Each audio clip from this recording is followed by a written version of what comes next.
Hello दोस्तों, आप सभी का स्वागत है आपके अपनी YouTube channel the crown study में। दोस्तों, डेली करंट अफेयर्स के शो में आज हम लोग 15 अप्रैल के करंट अफेयर्स को डिस्कस करेंगे। तो चलिए शुरू करते हैं अपने पहले क्वेश्चन से। हमारा पहला प्रश्न है, हाल ही में विश्व चगास रोग दिवस कब मनाया गया है? तो विश्व चगास रोग दिवस ये 14 अप्रैल को मनाया जाता है। WHO के द्वारा, वर्ल्ड हेल्थ ऑर्गेनाइजेशन के द्वारा ये मनाया जाता है। इसकी शुरुआत 2019 में हुई थी। इसकी थीम है dealing with Chagas disease, detect early and provide life long care. Chagas रोग एक संक्रामक रोग है जो ट्रियोटोमाइन कीट के मल में पाए जाने वाले पैरासाइट यानी परजीवी की वजह से होता है। दक्षिणी अमेरिका, मध्य अमेरिका और मेक्सिको आदि के देशों में ये कीट ज्यादा पाए जाते हैं, इसलिए ये जो डिसीज है चगास, ये वहीं पर ज्यादा पाई जाती है। अगला प्रश्न है, हाल ही में जगजीत पवाडिया को अंतर्राष्ट्रीय नारकोटिक्स कंट्रोल बोर्ड के कौनसेवे कार्यकाल के लिए चुना गया है? तो जगजीत पवाडिया को अंतर्राष्ट्रीय नारकोटिक्स कंट्रोल बोर्ड के तीसरे कार्यकाल के लिए चुना गया है। भारत को संयुक्त राष्ट्र में कई प्रमुख निकायों के लिए चुना गया।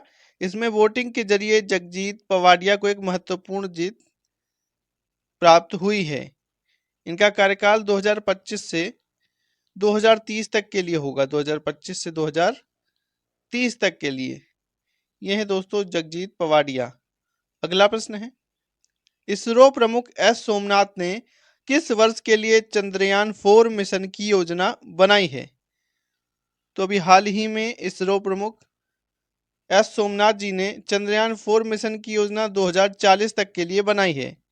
इस मिशन के जरिए इसरो पहली बार मनुष्य को चांद की धरती तक पहुंचाएगा। एस सोमनाथ ने बताया कि चंद्रयान परियोजना का आगामी चरण प्रगति पर है, जिसका लक्ष्य भारत के चंद्र अन्वेषण प्रयासों को आगे बढ़ाना है। अगला प्रश्न है, विश्व व्यापार संगठन यानी वर्ल्ड ट्रेड ऑर्गेनाइजेशन WTO द्वारा जारी डिजिटल सेवा निर्यात रैंकिंग में भारत किस स्थान पर रहा है? तो अभी एक रैंकिंग जारी की गई है WTO के द्वारा।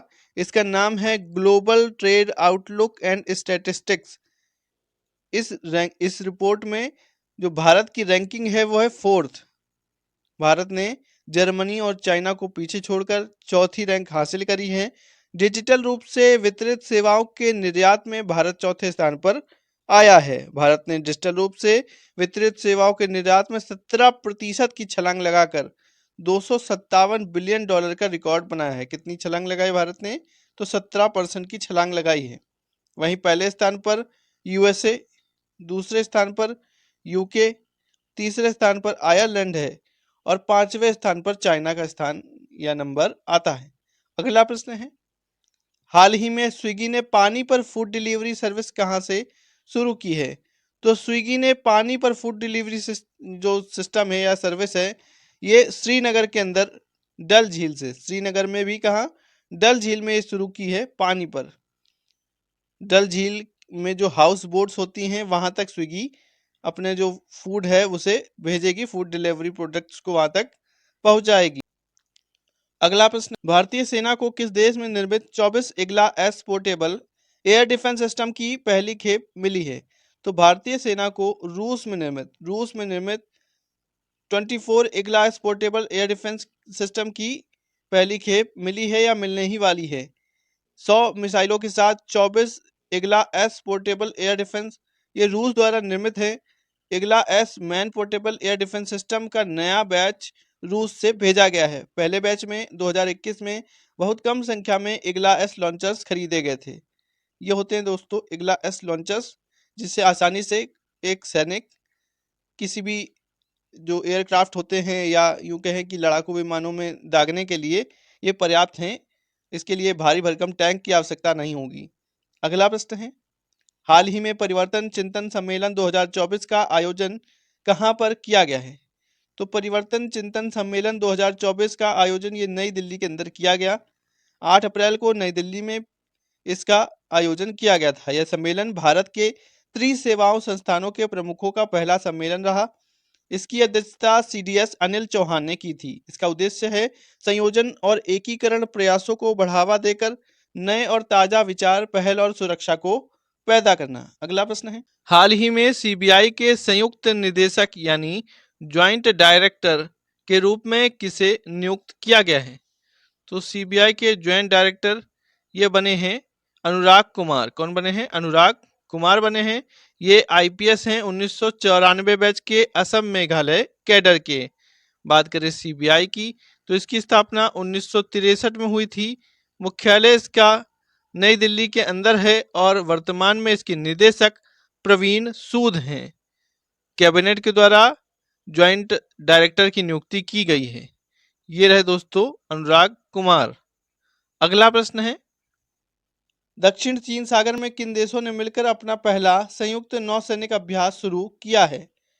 तो दक्षिण चीन सागर में अभी हाल ही में जापान और अमेरिका, फिलीपींस और ऑस्ट्रेलिया, इन सभी देशों ने मिलकर, यानी इसका जो राइट ऑप्शन है उपर्युक्त सभी है, इन सभी ने मिलकर अपना पहला संयुक्त नौसैनिक अभ्यास शुरू किया है। यह अभ्यास दक्षिण चीन सागर में चीन की आक्रामक नीति के विरुद्ध किया जा रहा है। अगला प्रश्न है, हाल ही में किस देश ने ओमान की खाड़ी में होर्मुज के पास एक इजरायली बोट को कब्जे में ले लिया है? तो अभी हाल ही में ओमान की खाड़ी के पास ईरान ने एक इजरायली बोट को दोस्तों कब्जे में ले लिया है। इसे ईरान की ओर ले जाया गया है। पोत पर चालक दल के 25 सदस्य भी सवार हैं, जिसमें से 17 भारतीय नागरिक भी हैं।